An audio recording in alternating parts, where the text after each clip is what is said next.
We're less than 24 hours away from Detroit absolutely embarrassing the Baltimore Ravens on their home turf on Monday Night Football in front of a national audience. And the more film I watch, and the more film I have watched over the past 6, 7, 8, 9, 10 hours, the more mad I get, which I didn't really even know that it was possible. On today's show, I'm going to deep dive on 4 different problems. The pass protection, the horrible defensive effort, Derrick Henry's issue of fumbling, and I'm going to give you one brutal stat at the end of the day's show. As we go along with all 4 of these problems, I guarantee you, you're going to be sitting there watching, listening, and saying, how was that even possible? And if you're feeling that way, well, I'll just let you know right now, you are not alone. Although we are upset about week 3, we have to look forward to week 4. And we need to right the ship. Because right now, the Kansas City Chiefs are dominating us in this week 4 sub battle, 98-63 subs. Look, if you want to take down the Kansas City Chiefs, that starts right here, right now with the Ravens Rundown. If you haven't joined us yet, hit that subscribe button. Helps us take down the Chiefs. It also gives you daily coverage for 100% free, all on your Baltimore Ravens. Look, guys, the defense was bad. That might be the most obvious and generic statement of this entire episode, but I feel like it could be wrapped up in that. But the funny thing is, the offensive line, in my opinion, was just as bad. And it felt like last night, a lot of people were talking about the defense, and a good amount of people were talking about the offensive line, but I don't think that got near enough discussion. The Lions' defense against the Ravens, 7 sacks, 30 pressures, and, of course, that forced turnover as well against one Derrick Henry. But I want to start with the sacks and the pressures. 30 pressures for Detroit on 35 pass plays on the night. The Baltimore Ravens dropped back to pass the football 35 times, and Detroit pressured them 30 times. Are you kidding me? It was unbelievable to see that. I saw that this morning, and it made me question the validity of that stat, but I promise you it's 100% true. And you're going to believe it's true as we go through some of this film on the Baltimore Ravens offensive line. This was a rollout to the right, and you can see Lamar Jackson's like barely into his rollout, and look who I've got circled. Aiden Hutchinson already has his blocks beaten, okay? And that wasn't the only time Aiden Hutchinson did that, because here, going up against Roger Rosengarten, you see Lamar Jackson. He's just now getting to the top of his 3-step drop. Look who's already pretty much running free toward him. That's right. That's Aiden Hutchinson. On this play right here, sure, it's an interesting pressure, but it's one that A, you see in film and prep, and B, it's the National Football League. You see it all the damn time. The interior defensive tackle, he's going to stunt. Alex Anzalone, he's going to blitz. Meaning that Voorhees needs to pick up Anzalone and that Linderbaum needs to pick up the guy who's stunting, okay? Well, watch how the play goes. I believe that's Davenport, stunts from the left side all the way across, and Tyler Linderbaum just barely taps him on the shoulder. So, of course, he's got a free run to Lamar Jackson. And then, of course, we can't talk about the pass protection without mentioning our favorite, Daniel Faalele. And per usual, he's caught doing one thing every single game that has you scratching your head and saying, what are you even doing? Like, what are you trying to do here? The offensive line was horrific. It was awful. It's the worst offensive line I've seen for Baltimore in like, what, a half decade? But also, like in my opinion, the offensive line did Lamar Jackson no favors. Lamar Jackson, I don't think also did the offensive line any favors. I think there are a lot of balls that sometimes you just got to throw those away or you got to hit the check down. And look, I get it. Lamar, you're the most athletic quarterback this game has ever seen. You make plays every single week that make our jaws drop. But sometimes a gain of 0 is better than a loss of 3.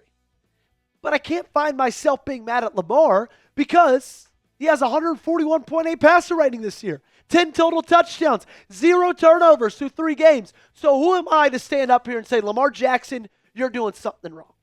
He is the 6th quarterback in NFL history to throw for 2 or more pass touchdowns and have a 90 or more passer rating in 11 consecutive games. This dude's on a heater. So it's hard for me to look at Lamar Jackson and say, you're doing something wrong. You're the problem. Because let's face it, guys, he's not the problem. I think another question we also have to ask, do we have a wide receiver problem? Like, why did it seem that Lamar Jackson was always trying to buy himself some time, either stepping up in the pocket, rolling out to the right, rolling out to the left, and there was never a guy open for him to throw to? A lot of questions need answers after last night's performance with the offensive line, with the wide receiver room, hell, maybe even with Lamar. Something needs to change. Something needs to change up front. Something needs to change with that front five. They look terrible against Cleveland. They look terrible against Detroit. How many times are we going to let them look terrible? Like, can we give Cleveland a shot? Ben Cleveland.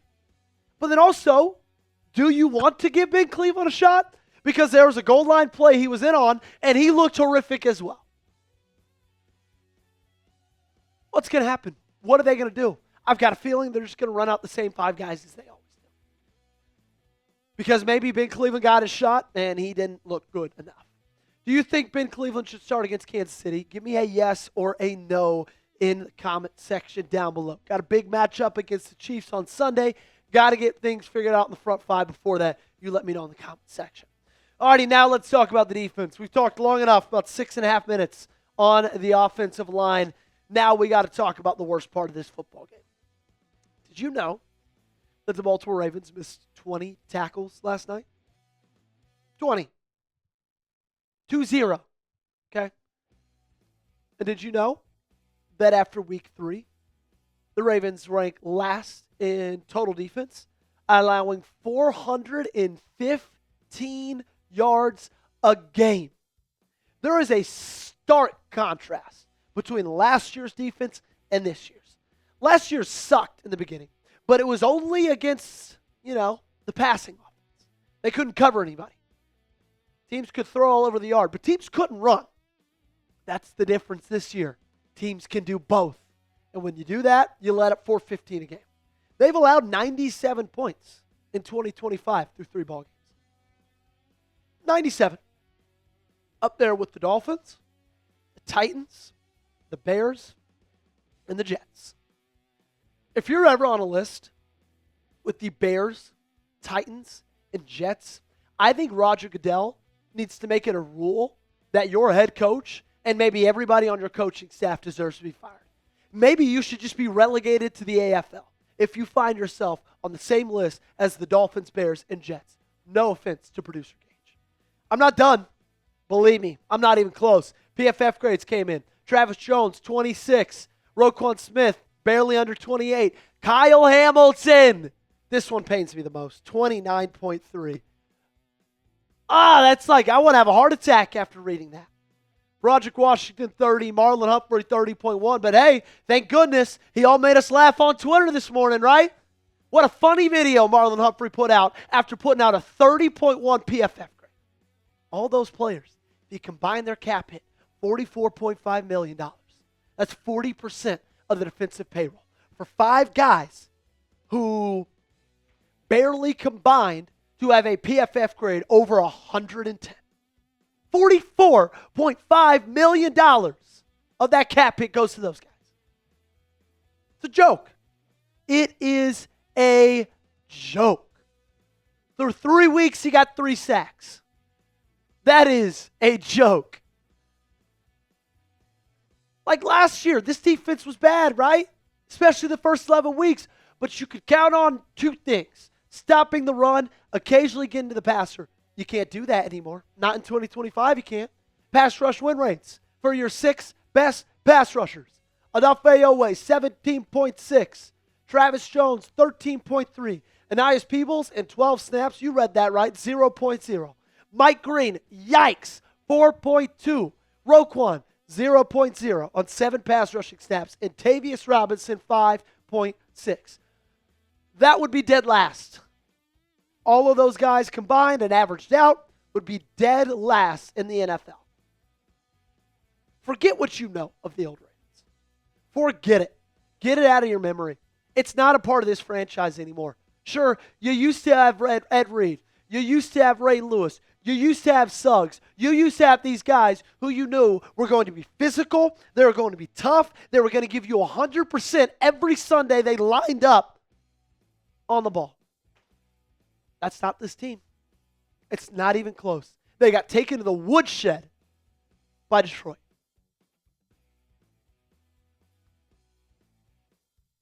I don't even know what to say anymore. If I want to bring some positivity to this, you've played 2 top 3 offenses so far. We want to bring any sort of positivity.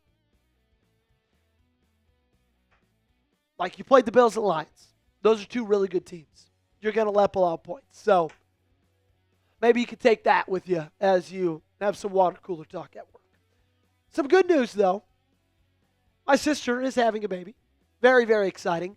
Later tonight, they're going to find out the gender. I want you guys to guess for me. Is it going to be a boy or is it going to be a girl? Type B for boy, type G for girl. You let me know in the comment section down below. Today's show is brought to you by our great friends at Prize Picks. If you use our code CLNS and download the Prize Picks app, you can get $50 in lineups after you play just $5. Download the Prize Picks app today because they are the sponsor of today's show. And look, guys, you and I make decisions every day, but on Prize Picks, being right can get you paid. Don't miss any of the excitement this season on Prize Picks where it's good to be right. Prize Picks invented the flex play, and last night's Prize Picks lineup is a perfect view of that. Basically, that means you could still cash out even if your lineup isn't perfect. You could double your money even if one of your picks doesn't hit. And I mentioned last night's Prize Picks lineup because I flex played it. Lamar Jackson, more. That hit. Amon-Ra St. Brown, more. That hit. Jahmyr Gibbs, more. That hit as well. But unfortunately, the Derrick Henry rush yards was less. But because I flex played it, it didn't matter, right? You still got to win money because our friends at Prize Picks, they're just so great, okay? Download the Prize Picks app today and use code CLNS to get $50 in lineups after you play your first $5 lineup. Let's go to CLNS to get $50 in lineups after you play your first $5 lineup. The link to this promo is in the comments and description of today's video. Prize Picks, it's good to be right.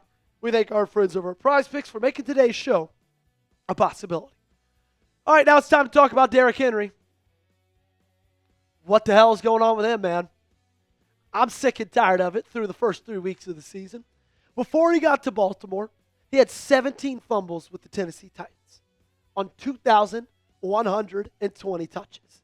If you do the math, that's one fumble every 125 touches.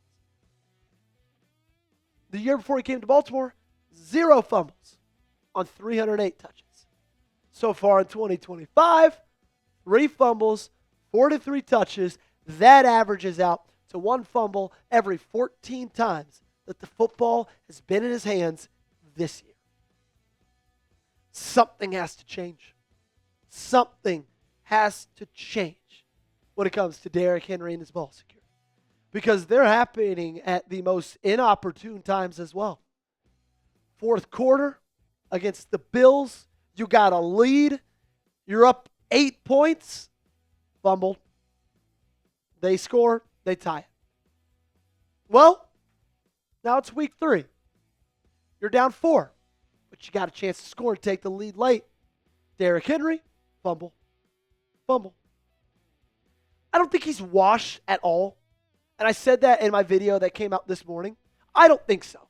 And for those of you who do think that, I think you're wrong, frankly. But that doesn't mean that something has to get figured out. Or that something doesn't have to get figured out. Because it does. He cannot keep continuing to turn the ball over at this rate. If he does, he will be without a job at the end of the season. I don't care if it's Walter Payton. I don't care if it's Barry Sanders. I don't care if it's Jim Brown. If you fumble the ball every 14 times you touch it, you won't have a job. What's your confidence level on Derrick Henry? Scale it for me 1 to 100 down below in the comment section. If you're still rocking with him, give me a 100. If your confidence is wavering, go ahead and give me a 1 down below. Before you go, I promised you a stat that's going to blow your mind. The Ravens have scored 111 points this season, the most through 3 games by a team with a losing record in NFL history. I'm going to let that sink in. I'm going to pause for dramatic effect. That's inexcusable. It's embarrassing. This defense is playing uninspiring football, and that shows it perfectly right there. No other team in the history of this game has ever had a losing record while scoring as much as the Ravens have. If you needed more proof this defense sucked, well, you're welcome. I just gave it to you. The thing is, though, I'm not giving up on this team yet. I can't give up hope. I can't. We got 14 more football games. You know how awesome that is? 14 more games ahead in the 2025 season. We waited for this all season long. I got too excited for this year to throw away everything in late September. And I hope you guys still feel the same way. Sure, you got a tough road ahead.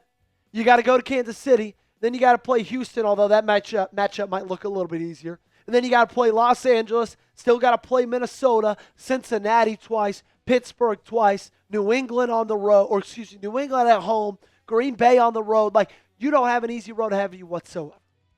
But I still believe in this team. I still believe in this roster.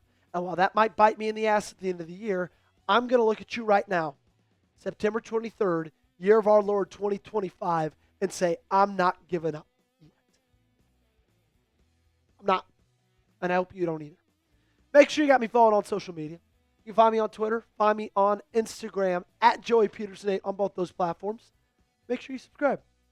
Bit of a longer show today, okay? Maybe Gage, my longest since you've been my producer. But hey, I was fired up. I hope you guys are as well. Just shows you how much I care about this team. If you need a reason to subscribe, that's the perfect reason why right there.